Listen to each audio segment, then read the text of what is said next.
عبادت کرنی چاہیے. اسی وقت اس دور کے اندر اللہ تعالیٰ نے نبیوں کو، رشیوں کو، منیوں کو دنیا کے اندر بھیج کر کے بتایا نہیں جو تم کام کر رہے ہو یہ غلط ہے، بلکہ یہ ان کی عبادت کرنا غلط ہے، بلکہ اللہ کی عبادت کرو. وَلَقَدْ بَعَثْنَا فِي كُلِّ أُمَّةٍ رَسُولًا أَنِ اعْبُدُوا اللَّهَ. ہم نے ہر امت کے اندر، ہر گروہ کے اندر اور ہر زمانے کے اندر ہم نے رسول کو، پیغمبر کو، رشی منی کو روئے زمین کے اندر بھیجا. کیوں بھیجا؟ ان اعبدوا اللہ، تاکہ وہ نبی، وہ رسول، وہ پیغمبر کائنات کے لوگوں کو، جگت کے لوگوں کو، اس وشو کو یہ بتا دیں کہ دنیا کے اندر اللہ تعالیٰ تمہیں اپنی عبادت کے لیے پیدا کیا ہے اور شرک سے تمہیں روکا ہے، غیر کی، شیطان کی عبادت کرنے سے اللہ تعالیٰ نے تمہیں منع کیا. عبادت کے لیے پیدا کیا. یہ قرآن کے اندر بھی موجود ہے، حدیثوں کے اندر بھی موجود ہے، اور عبادت کے اندر توحید کے بعد، توحید کے اقرار کر لینے کے بعد، کلمہ شہادت کے اقرار کر لینے کے بعد جو سب سے پہلی چیز ہے وہ آپ کو معلوم ہی ہے، شہادت اللہ الہ الا اللہ وان محمد رسول اللہ. جب کوئی بندہ شہادت لا الہ الا اللہ کا اقرار کر لے، محمد رسول اللہ کا اقرار کر لے، جیسے اسلام کے اندر انٹری کر لے، جیسے اسلام کے اندر داخل ہو جائے، تو اس کے اوپر یہ چیز لاگو ہو جاتی ہے، اس کے اوپر یہ واجب اور فرض ہو جاتی ہے کہ اقام الصلاۃ، نماز قائم کرے، یعنی عبادت کرے، پوجا کرے، بھکتی کرے، عبادت کرے، اللہ تعالیٰ کی عبادت کرے، اللہ کے سامنے رکوع کرے، سجدہ کرے، قیام کرے، اقام الصلاۃ، نماز قائم کرے. جیسے تم نے کلمہ لا الہ الا اللہ پڑھا، محمد رسول اللہ کا اقرار کیا، تمہارے پر ایک دن میں 24 گھنٹے میں 5 وقت کی نمازیں فرض ہو جاتی ہے، 5 وقت کی نمازیں فرض ہو جاتی ہے. اللہ کے رسول صلی اللہ علیہ وسلم نے جب حضرت معاذ بن جبل کو یمن کی طرف گورنر بنا کر کے بھیجا، ایسے وقت پہ اللہ کے رسول نے معاذ بن جبل سے کہا تھا، اے معاذ بن جبل تم یمن کی طرف جا رہے ہو، وہاں کے لوگ اہل کتاب ہیں، توریت کو ماننے والے ہیں، انجیل کو ماننے والے ہیں، اس وجہ سے معاذ بن جبل ان کو سب سے پہلے توحید کی دعوت دینا، جب توحید کا اقرار کر لینے تو رسالت کا اس کو دعوت دینا، یعنی محمد رسول اللہ کا بھی اقرار کرا لینا، اس بات کی گواہی دینا، اس بات کی گواہی لے لینا کہ محمد رسول اللہ اللہ کے رسول اور اس کے بندے ہیں. جب اس بات کا بھی وہ اقرار کر لے تو فَعَلِمُهُ أَنَّ اللَّهَ قَدِ افْتَرَضَ 5 صلوات فِي كُلِّ يَوْمٍ وَلَيْلَةٍ. اس کو بتانا کہ اللہ تبارک و تعالیٰ نے اللہ تبارک و تعالیٰ نے 24 گھنٹے میں، دن و رات میں 5 وقت کی نمازیں تمہارے اوپر فرض کی ہے، 5 وقت کی نمازیں تمہارے اوپر فرض کی ہے. جیسے اسلام کو اس نے مان لیا ویسے اس کے اوپر 5 وقت کی نمازیں فرض ہو. یہ بتانا دن و رات میں کتنی مرتبہ؟ 5 مرتبہ یہ نماز آپ کو ادا کرنی ہے، 5 مرتبہ. اب یہ نماز اسلام کے اندر بھی ہے، یہ نماز، یہ عبادت، یہ بھکتی ہندو دھرم کے کتابوں کے اندر بھی ہے. شریمد بھاگوت گیتا ادھیائے نمبر 6 منتر نمبر 10 کو دیکھیے. یو ستماتمانم رہاسیہ تھا، اس منتر کو ذرا دیکھو. یہ مسجد کے لیے یہ تعمیر و توسیع کے تعلق سے جیسا ہے. اب ظاہر مسجد بن رہی ہے، ظاہر بات ہے مسجد خالی بنانا اور مسجد کو خوبصورت بنانا ضروری نہیں ہے، بلکہ مسجد کی آبادی، مسجد کو آباد رکھنا ضروری ہے. مسجد تو بنا لی شب بھر میں ایمان کی حرارت میں، من اپنا پاپی تھا برسوں میں نمازی بن نہ سکا. میرے بھائیو، مسجد بنانے بہت اچھی بات ہے، لیکن مسجد کو آباد رکھنا یہ بہت ضروری ہے، یہ بہت ضروری ہے.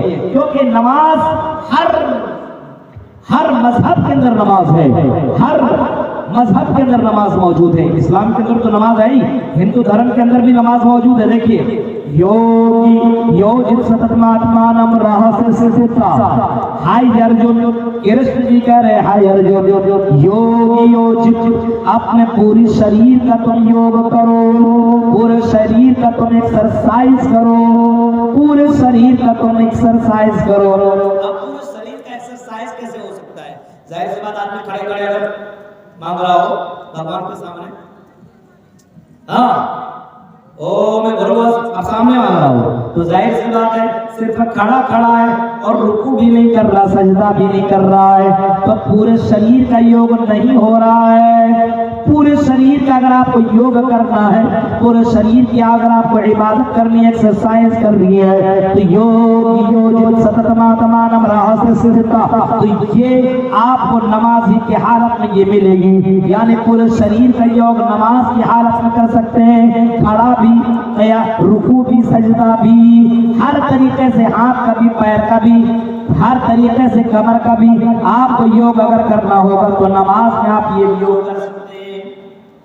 اور ستتماتمانم رہسستا، ستتماتمانم، اور یہ یوگ، یہ عبادت، یہ پوجا کنٹینیو کرتے رہنا. ہائر جو اس عبادت کو صرف چند دنوں تک مت کرنا، یا یہ عبادت کبھی کبھی مت کر لینا، بلکہ ستتماتمانم رہسستا، اس عبادت کو کنٹینیو کرتے رہنا. اگر کنٹینیو تم نے اس عبادت کو نہ کی تو رہسستا، تم دھرم سے، تم مذہب سے نکل جاؤ گے. یہی بات تو محمد رسول اللہ نے فرمائی تھی. آپ نے کبھی کہا تھا من ترک الصلاۃ متعمدا فقد کفر، جس نے جان بوجھ کے پوچھ کر کے اس نماز کو، اس عبادت کو، اس پوجا کو چھوڑ دیا تو یاد رکھو وہ اسلام سے نکل گیا، وہ کافر، وہ کفر کے اندر داخل ہو گیا. یہی تو بات جناب محمد رسول اللہ نے بھی فرمائی تھی کہ جس نے نماز چھوڑی تو سمجھ جاؤ کہ وہ دائر اسلام سے نکل گیا. کفر کا فتویٰ بعض لوگوں نے لکھا ہے کہ جس میں جو نماز نہیں پڑھتا وہ کافر ہو جائے. جو جمعے کی نماز پڑھتا ہو اس کا کیا حال ہوگا بھائی خود سمجھ سکتے ہیں. ہاں جمعے کی نماز پڑھتا ہو، ظہر عصر مغرب عشاء فجر کچھ نہیں، صرف جمعے کی نماز پڑھ رہا ہو. من ترک الصلاۃ متعمدا فقد کفر، محمد رسول اللہ نے فرمایا جس نے جان بوجھ کر کے نماز چھوڑ دی تو گویا کہ اس نے کفر کیا.